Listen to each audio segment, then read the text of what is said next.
काम की न काज की दुश्मन अनाज की छी, काम की न काज की दुश्मन अनाज की।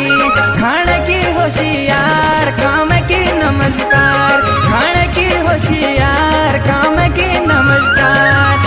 काम की न काज की दुश्मन अनाज की छी, काम की न काज की दुश्मन अनाज की। खाने की होशियार काम की नमस्कार,